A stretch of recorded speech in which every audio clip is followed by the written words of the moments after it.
नमस्कार, मैं हूं आपके साथ अंकिता पाल। बुलेटिन की शुरुआत करते हैं। मुख्यमंत्री नायब सिंह सैनी ने प्रधानमंत्री नरेंद्र मोदी का आभार जताते हुए कहा कि मन की बात कार्यक्रम में कुरुक्षेत्र और हरियाणा की सांस्कृतिक विरासत का विशेष उल्लेख होना पूरे राज्य के लिए गर्व की बात है। मुख्यमंत्री सैनी ने कहा कि महाभारत अनुभव केंद्र में महाभारत पर आधारित स्पेशल शो हरियाणा की सांस्कृतिक धरोहर को अंतर्राष्ट्रीय पहचान दिलाएगा। उन्होंने कहा कि कुरुक्षेत्र की गीता जयंती के माध्यम से गीता का संदेश विश्व स्तर पर पहुंचना हरियाणा के गौरव को और बढ़ाता है। मुख्यमंत्री ने कहा कि प्रधानमंत्री नरेंद्र मोदी के नेतृत्व और मार्गदर्शन में हरियाणा सरकार सांस्कृतिक विरासत को वैश्विक पहचान दिलाने के लिए निरंतर काम करती रहेगी। मैं माननीय प्रधानमंत्री श्री नरेंद्र मोदी जी का हृदय से धन्यवाद करता हूं कि उन्होंने मन की बात में कुरुक्षेत्र और हरियाणा की गौरवशाली विरासत का विशेष उल्लेख किया है। माननीय प्रधानमंत्री जी द्वारा महाभारत अनुभव केंद्र की सराहना हमारे लिए सम्मान है। 3D लाइट एंड साउंड और डिजिटल तकनीक के माध्यम से प्रस्तुत महाभारत का यह अनुभव हरियाणा की सांस्कृतिक धरोहर को वैश्विक स्तर पर एक नई पहचान दिला रहा है। माननीय प्रधानमंत्री जी ने ब्रह्म सरोवर पर आयोजित अंतर्राष्ट्रीय गीता महोत्सव के माध्यम से पूरे विश्व में फैली गीता की प्रेरणा का जो उल्लेख किया है वह हरियाणा वासियों के लिए एक गर्व का विषय है। सऊदी अरब से लेकर यूरोप, लातविया, एस्टोनिया, लिथुआनिया और सेंट्रल एशिया कई देशों में गीता उत्सवों की चर्चा होना भारत की सांस्कृतिक शक्ति का प्रमाण है और यह प्रधानमंत्री जी के नेतृत्व में ही संभव हुआ है। हरियाणा सरकार आदरणीय प्रधानमंत्री जी के मार्गदर्शन में हमारी सांस्कृतिक विरासत को और समृद्ध करने तथा कुरुक्षेत्र को विश्व आध्यात्मिक मानचित्र पर अग्रणी स्थान दिलाने के लिए पूरी तरह से प्रतिबद्ध है। हम देश के यशस्वी प्रधानमंत्री आदरणीय नरेंद्र मोदी जी का आभार व्यक्त करते हैं कि उन्होंने अपने मन की बात के कार्यक्रम में चर्चा जो हमारे अनुभव के अंदर महाभारत कालीन ये अनुभव के अंदर भगवान श्री कृष्ण के उसके ऊपर की है। हम उनका बहुत बहुत धन्यवाद करते हैं। तो इस वक्त की बड़ी खबर चंडीगढ़ से आ रही, जहां पर हरियाणा में बड़ा प्रशासनिक फेरबदल देखने को मिला है। 20 आईएएस अधिकारियों के तबादले हुए हैं। 4 जिला उपायुक्त के भी तबादले हुए हैं। हिसार, यमुनानगर, फरीदाबाद, कैथल के उपायुक्त बदले गए। तो इस वक्त की बड़ी खबर आपको बता रहे हैं, जहां पर फरीदाबाद, कैथल के उपायुक्त बदले गए हैं। 1993 बैच के हैं और 20 आईएएस अधिकारियों के तबादले हुए हैं। तो बड़ी खबर इस वक्त की चंडीगढ़ से, हरियाणा में बड़ा प्रशासनिक फेरबदल हुआ है। 20 आईएएस अधिकारियों के तबादले किए गए हैं। 4 जिला उपायुक्त के भी तबादले हुए हैं और हिसार, यमुनानगर, फरीदाबाद, कैथल के उपायुक्त बदले गए हैं। और ऐसे में 20 आईएएस के तबादले, हरियाणा में बड़ा प्रशासनिक फेरबदल देखने को मिला है। 4 जिला उपायुक्त के तबादले हो गए हैं। हिसार, यमुनानगर, फरीदाबाद, कैथल के उपायुक्त बदले गए हैं। 20 आईएएस अधिकारियों के तबादले हुए। तो इस वक्त की बड़ी और अहम जानकारी आप तक पहुंचा रहे हैं, जहां पर चंडीगढ़ में बड़ा प्रशासनिक फेरबदल देखने को मिला है। तो आपको लिस्ट दिखा रहे हैं, जहां पर हरियाणा में बड़ा प्रशासनिक फेरबदल देखने को मिला। इस दौरान 4 उपायुक्त के बदले गए हैं और 20 आईएएस अधिकारियों के भी तबादले किए गए हैं। 4 जिला उपायुक्त के तबादले की लिस्ट आपको दिखा रहे हैं, जहां पर बहुत बड़ा फेरबदल जो है वो देखने को मिल रहा। तो इस वक्त की बड़ी खबर आपको बता रहे हैं चंडीगढ़ से, जहां पर फेरबदल हुआ है। आत्मनिर्भर भारत अभियान को लेकर बीजेपी की अहम बैठकें पंचकुला स्थित पार्टी कार्यालय पंचकबल में आयोजित की गई हैं।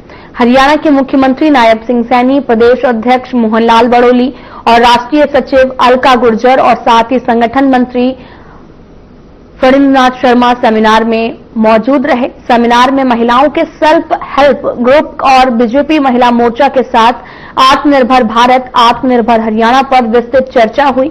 सीएम सैनी ने स्वदेशी को अपनाने और आत्मनिर्भर भारत अभियान को घर घर पहुंचाने की अपील की। इस मौके पर मोहनलाल बड़ोली ने कहा कि घर घर स्वदेशी अभियान तेजी से चल रहा है। देश की आर्थिक प्रगति में आत्मनिर्भर भारत की अहम भूमिका है। साथ ही उन्होंने कांग्रेस पर निशाना साधते हुए कहा कि कांग्रेस के दौर में वोट नहीं, सरकारें चोरी होती थी।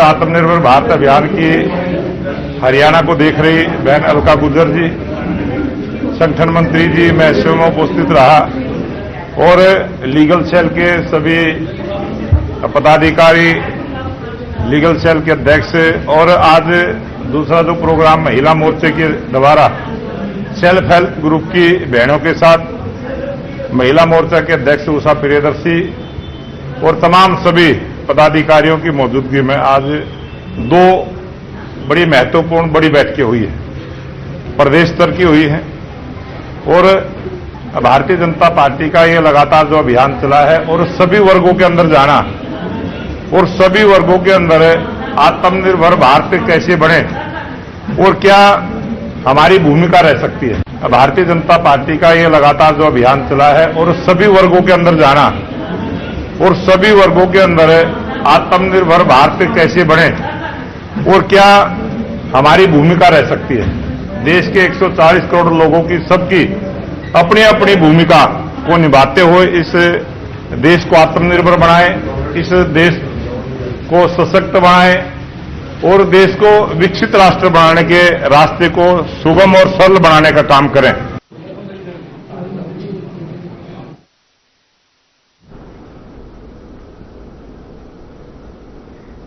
रेवाड़ी में अंतर्राष्ट्रीय गीता जयंती महोत्सव के दूसरे दिन भव्य शोभा यात्रा का आयोजन किया गया, जिसे बावल विधायक डॉक्टर कृष्ण कुमार ने हरी झंडी दिखाकर रवाना किया है। इस मौके पर उन्होंने बाल भवन गीतापुरम में लगी प्रदर्शनी का अवलोकन किया और महोत्सव में रेड क्रॉस द्वारा ब्लड बैंक का आयोजन भी किया गया और साथ ही कार्यक्रम में अतिरिक्त उपायुक्त रेवाड़ी, एसडीएम, डीपीआरओ और अन्य अधिकारी भी मौके पर मौजूद रहे हैं।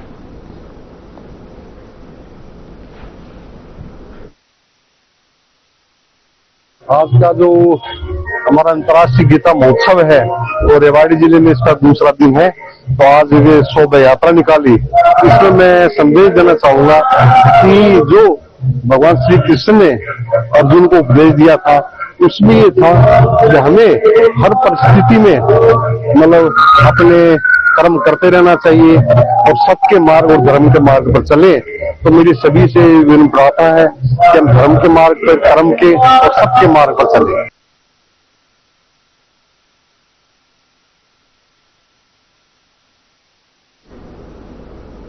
फरीदाबाद पुलिस ने 27 साल के हिमांशु भाटिया की हत्या का खुलासा किया है। इस मामले में अपराध शाखा डीएलएफ की टीम ने मृतक के दोस्त इक्षित और हत्या करने वाले आरोपी भरत को गिरफ्तार कर लिया है। इस मामले पर और अधिक जानकारी देते हुए एसीपी क्राइम वरुण दहिया ने बताया कि इक्षित की इस हत्या का सूत्रधार था। मृतक हिमांशु के साथ उसका पुराना विवाद था। हिमांशु उसके परिवार को भी परेशान करता था और आरोपी इक्षित ने भरत के साथ मिलकर हिमांशु को मारने की योजना बनाई।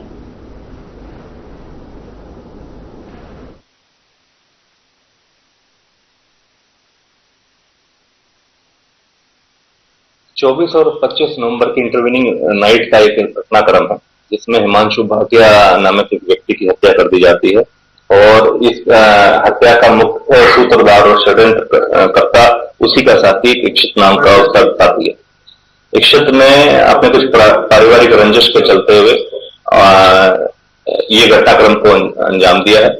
इक्षित ने अपने एक साथी भरत से रात को मिलने के लिए उसको बुलाया और पीछे से हिमांशु को कॉल करा और भरत के साथ मिलकर इक्षित ने एक वारदात को अंजाम दे दिया, जहां पर भरत ने मौका वारदात करते हुए चाकुओं से और हिमांशु भाटिया के ऊपर वारदात करी और वार करा और जिस दौरान उन चोटों के कारण, स्टैबिंग के कारण हिमांशु भाटिया की बाद में डेथ हो गई।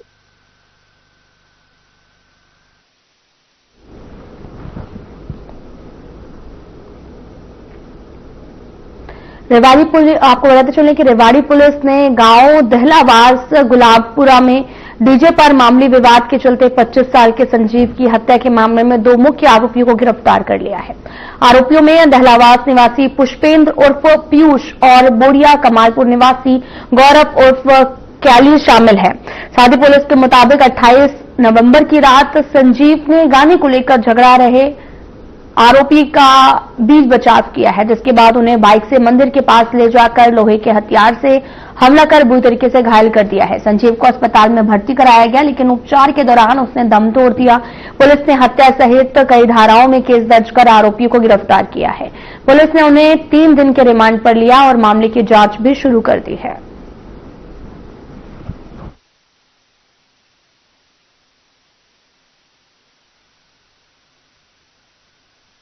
और जिसमें दहलावास के और गुलाबपुरा के लड़के आपसी डीजे बजने की रंजिश को लेकर उनका विवाद हो गया था। विवाद में पुलिस को इंफॉर्मेशन मिली तो ARV मौके पर पहुंची थी और ARV मौके पर पहुंचने के बाद परिजनों से संपर्क हुआ। उन्होंने कहा कि बच्चे को ज्यादा चोट है, आप जल्दी हॉस्पिटल लेकर जाएं। परिजनों ने लड़के को अपना सरकारी हॉस्पिटल रेवाड़ी दाखिल करवाया, जहां उसकी हालत को देखते हुए हायर सेंटर में रेफर कर दिया गया।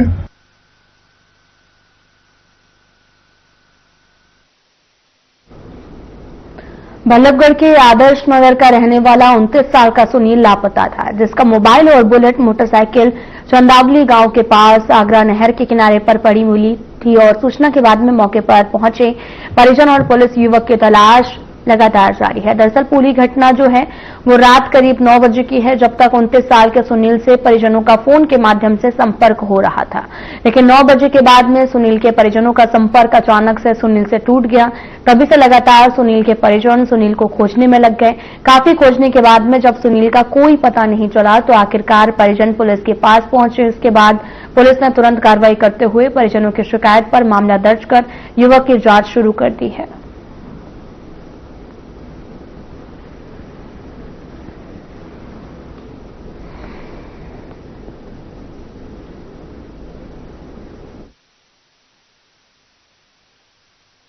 देखो जी, इसके जैसे हमने सुना, हम तो जला के रहते हैं, ये पलंगों में रहते हैं। तो जैसे उन्होंने बताया वो कल से ड्यूटी गया, वो 8 से 8 बजे से, हाँ जो भी जॉब है ड्यूटी जैसे करता है। और वो अब तक आपके सामने पता नहीं चला, पता नहीं लापता है।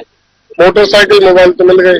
हाँ मिले, वो यही मिले हैं जहाँ आप खड़े हो, नहर के किनारे। नहर के किनारे? हाँ, आधी मोटरसाइकिल नहर में किनारे पर डूबी हुई है और फोन थोड़ा ऊपर रखा हुआ है। इससे तो हमें ऐसा कोई साजिश का हिस्सा लग रहा है, जैसे ने किसी जानबूझ के मोटरसाइकिल को आराम से उतारा हो और फोन को वहां रख गए हो। सर ये मेरा रियल भतीजा है, जो मेरा भाई मेघचंद है, यहाँ बल्लभगढ़ रहता है, उसका बेटा है। ये सुबह करीबन 8:15 बजे करीबन यहाँ से निकला है अपने काम के लिए, ट्रेडिंग का काम है। और हमने इसको सारे दिन फोन किए, फोन रिसीव तो हुए पर अटेंड नहीं हुआ।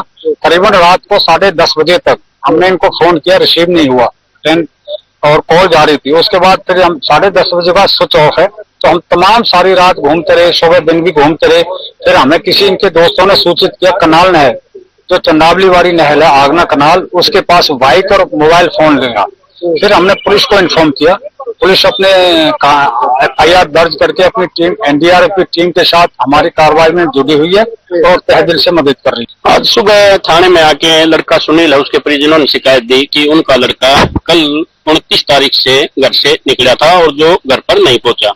तो उन्होंने उसके संबंध में एक दरखास्त पेश की, जिस पर मुकदमा गुमशुदगी का दर्ज करके और तलाश जारी की गई।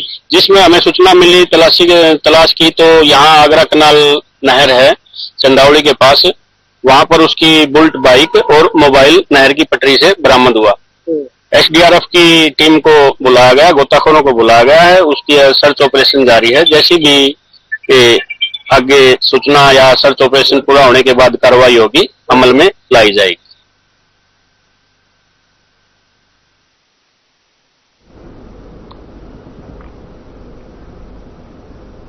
नारनौल के ITBP जवान अमर सिंह का शनिवार को हार्ट अटैक से निधन हो गया है। वे अमृतसर में जीडी कांस्टेबल के पद पर तैनात थे और 1997 से आईटीबीपी में सेवा दे रहे थे। हार्ट अटैक के बाद में उन्हें अमृतसर से नोएडा रेफरल अस्पताल लाया गया, जहां डॉक्टर ने उन्हें मृत घोषित कर दिया है। शाम को उनके पार्थिव शरीर को पैतृक गांव मरोली लाया गया, लेकिन रात होने के कारण अंतिम संस्कार रविवार सुबह स्वर्ग आश्रम में किया गया। साथ ही आईटीबीपी की टुकड़ी ने उन्हें अंतिम सलामी दी। आसपास के गांवों से सैकड़ों लोग अंतिम संस्कार में पहुंचे। अमर सिंह अपने पीछे माता पिता, 2 पुत्र हेमंत और मनीष, एक पुत्री मनीष सहित भरा पूरा परिवार छोड़कर गए हैं। अंतिम संस्कार उनके दोनों पुत्रों को भतीजों अजय और नवीन ने किया है। कार्यक्रम में स्थानीय जनप्रतिनिधि और पुलिस प्रशासन के अधिकारी भी मौके पर उपस्थित रहे।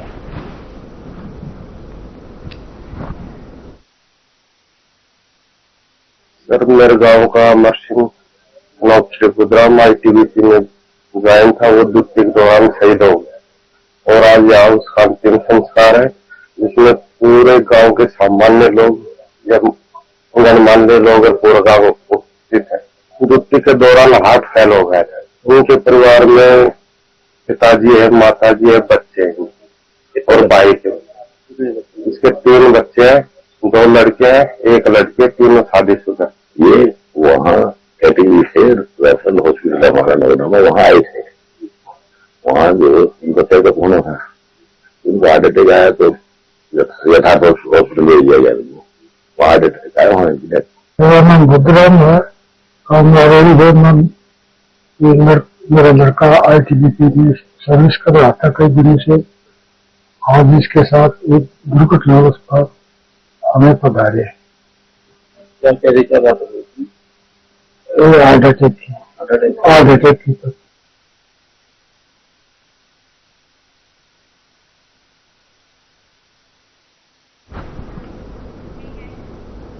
खबर पलवल के गांव घुकेरा से सामने आ रही, जहां पर एक विवाह समारोह के दौरान खड़ी स्कॉर्पियो गाड़ी का शीशा तोड़ दो और लाख रुपए की नकदी और लाखों रुपए के जेवरात चुराने की वारदात को अंजाम दिया गया।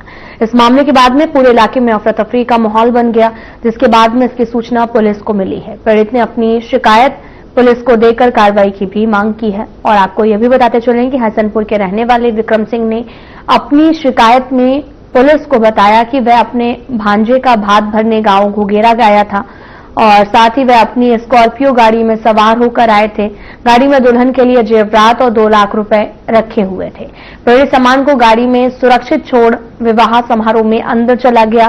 करीब आधे घंटे बाद में पीड़ित विक्रम के पास भांजे का फोन आया कि आपकी गाड़ी की पिछली खिड़की का पिछला शीशा टूटा हुआ है। पीड़ित जैसे ही मौके पर पहुंचा तो देखा कि उसकी अज्ञात व्यक्ति ने उनकी गाड़ी से पिछली खिड़की का शीशा तोड़कर जेवर और नकदी चुरा ली है।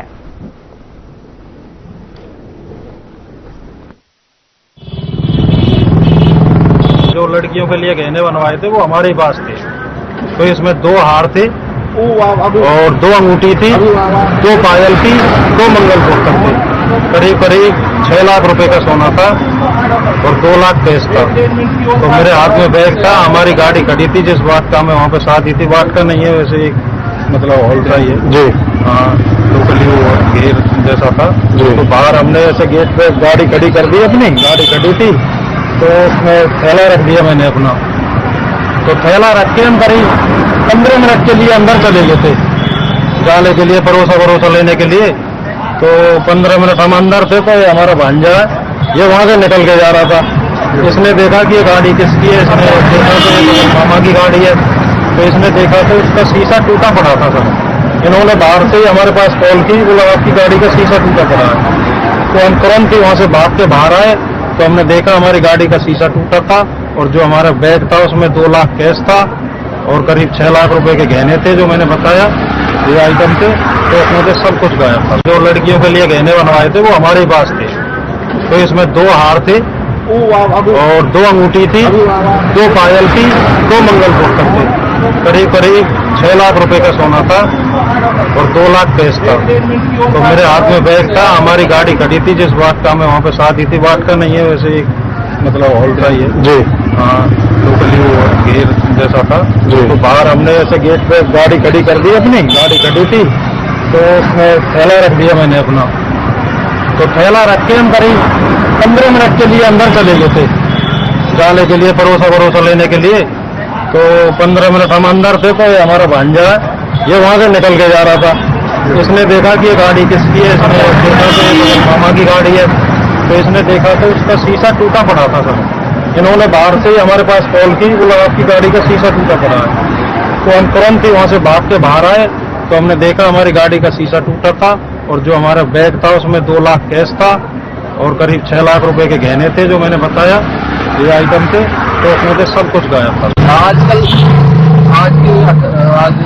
28 तारीख है, ये हमारे मामा है, तो हमारे मेरे भाई की शादी है 30 तारीख की। तो उसमें आज ये भात बनने के आए थे।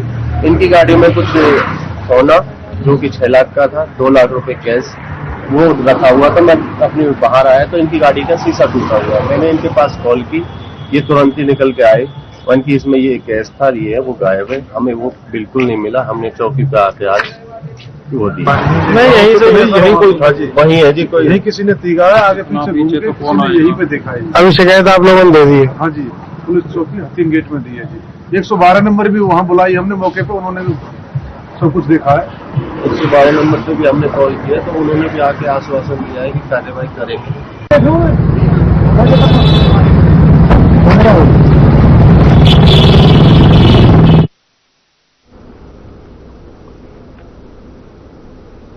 फिलहाल बुलेटिन में इतना ही। नमस्कार।